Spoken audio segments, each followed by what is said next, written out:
Mathew messaged me on Facebook back in February 2011, and he wanted me to come over because he really needed to talk to me. It was really awkward. He told me that he wanted to get high. Did Mathew Perry's final splash in a jacuzzi hide a darker truth? Kayti Edwards, Perry's ex, stirs the pot in an explosive claim suggesting a relapse led to tragedy. While skeptics cry fame hunt, Edwards doubles down with concrete evidence. Dive into the drama and discern fact from fiction in today's celebrity whirlpool. Stay tuned. And I didn't know how to help him, so it was just madness. So, the mystery surrounding Mathew Perry's tragic passing deepens with new revelations. Kayti Edwards, Perry's former girlfriend, has boldly stepped forward, challenging the official narrative. Her claims are not just mere words. She brings a unique perspective, having known Perry intimately. Edwards' assertions paint a different picture of Perry's final days. I don't believe he just drowned in his jacuzzi. That doesn't sound right. I know Mathew and I know that he wouldn't have just drowned, she declared in an interview with The Sun.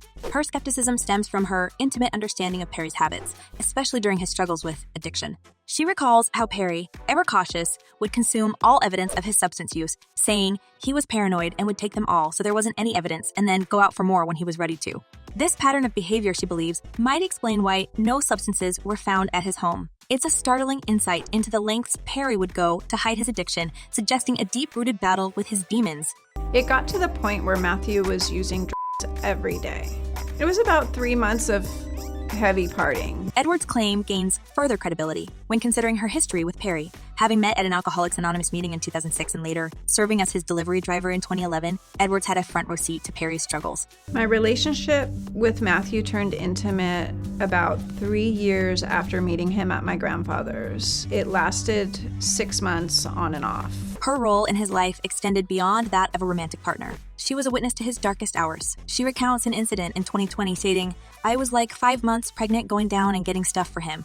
He would say, 'No one's going to pull over a pregnant girl. Don't worry,' illustrating Perry's desperate attempts to maintain his addiction under wraps. Told me about his Vicodin problem, that he was up to 80 pills a day. The peculiar circumstances of Perry's last days also raise eyebrows. His final social media post where he referred to himself as Matman is particularly telling.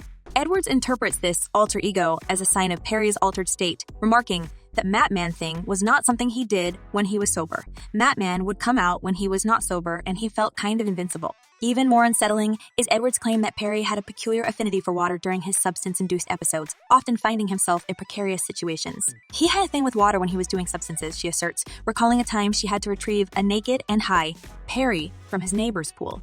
These anecdotes not only challenge the official narrative, but also reveal a troubled man grappling with his addiction in solitude. Here I am in the kitchen with Mathew Perry while he's trying to smoke, which to my knowledge, he's never done before. While the world mourns the loss of a beloved actor, Edwards' revelations compel us to look beyond the surface. Her detailed accounts and firsthand experiences offer a glimpse into the complex and often hidden struggles of addiction, casting a new light on the tragic end of Mathew Perry. As we delve deeper into the circumstances surrounding Mathew Perry's tragic demise, the narrative takes an even more complex turn.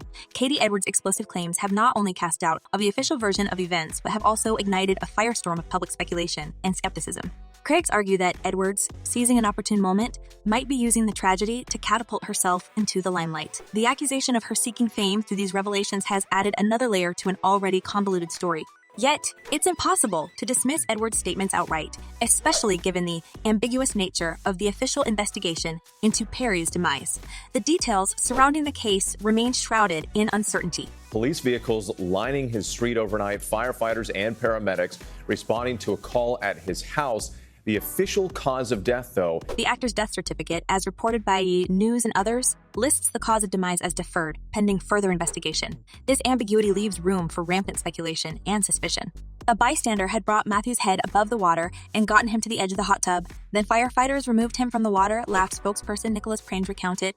However, the efforts were in vain as Perry was declared deceased before the first responders arrived. The intricacies of the investigation process add to the mystery. Dr. Michael Baden, a former chief medical examiner of New York City, told Fox News, "I imagine what they're doing right now is discussing the findings with the prosecutor and the family, and that in good time it will be when they should release the findings." The delay in releasing the toxicology report, which could take up to 6 months, only fuels more questions about what truly happened on that fateful day. There's also the fact that no illegal substances were found at the scene, only prescription medications for depression, anxiety, and COPT, a detail that somewhat aligns with Edwards' claims of Perry being meticulous about not leaving substances around.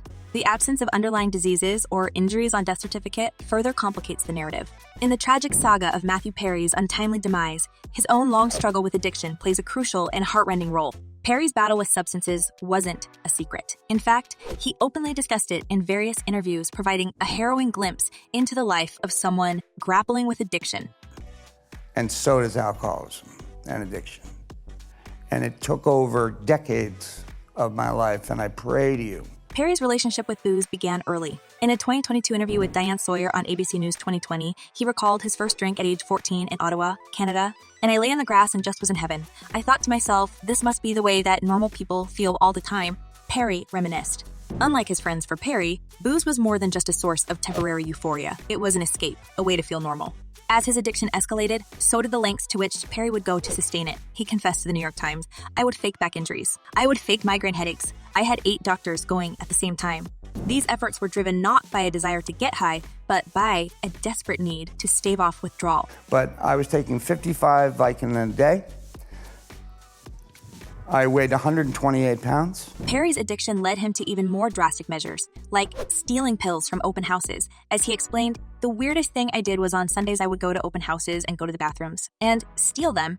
His time on the popular sitcom Friends was marred by these struggles. Perry admitted in a 2016 BBC Radio 2 interview that he couldn't remember filming 3 entire seasons of the show between season 3 and 6 due to his addiction. Well, the way that the cast of Friends helped me was they were understanding and they were patient. Despite his substance use, Perry maintained a rule of never working under the influence. "I had a deal with myself that I would never drink or take anything while working," he shared on The View in 2022. This self-imposed rule, however, did not prevent him from showing up to work extremely hungover. The physical toll of his addiction was evident on screen. In his memoir Friends, Lovers, and the Big Terrible Thing, Perry wrote, "You can track the trajectory of my addiction if you gauge my weight from season to season." This visible transformation on Friends was a painful reminder for Perry of his darkest times.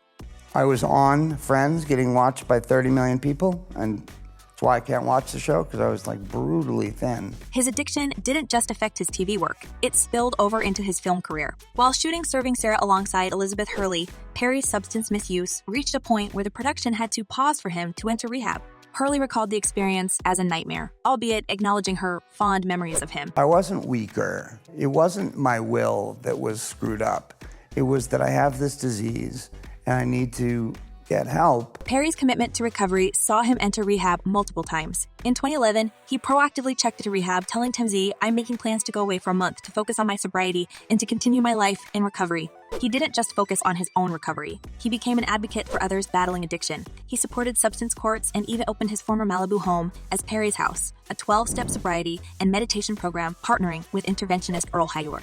Mathew is an ambassador of possibility for a vast group of people, Hightower said.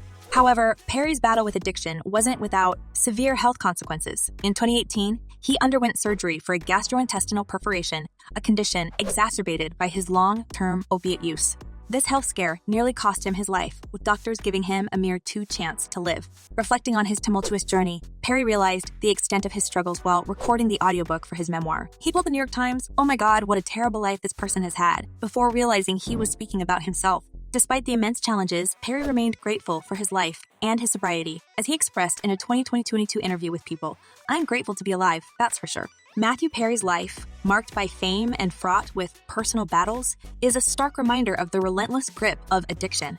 His story, recounted in his own words, offers a candid, unvarnished look at the cost of addiction, not just in terms of health and career, but also in the profound personal toll it takes. Because I was on Friends, more people will listen to me. So I've got to take advantage of that. I've got to help as many people as I can. In the wake of Kayti Edwards' explosive claims about Mathew Perry's demise, public opinion has been sharply divided. Fans and observers alike have taken to social media and comment sections to voice their views, offering a diverse array of perspectives on this complex situation. A prevalent sentiment among some fans is skepticism towards Edwards' motives. One comment encapsulates this view succinctly. She has an agenda, obviously. Money and bitterness. Either way, coming out to the media like this and painting a picture this way tells you a lot about the kind of person she is. This can blow up about the kind of person she is. This can blow up, hurt his family and all who care about Mathew and turn into a big, nasty mess.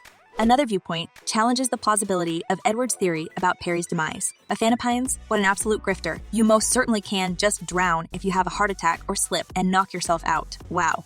This perspective brings a practical consideration to the forefront, suggesting that Perry's demise, while tragic, could have been an unfortunate accident rather than a result of a substance relapse, as Edwards insinuates. These revelations and fan reactions open the floor to a myriad of questions and theories. What do you think about Kayti Edwards' claims? Is there more to Mathew Perry's tragic end than meets the eye, or could it simply have been a heart-rending accident? Share your thoughts in the comments below. Let's keep this conversation going. And remember, every perspective adds depth to this ongoing story. Thank you for joining us in unraveling the layers of this complex narrative. Until next time, keep questioning and exploring the stories behind the headlines.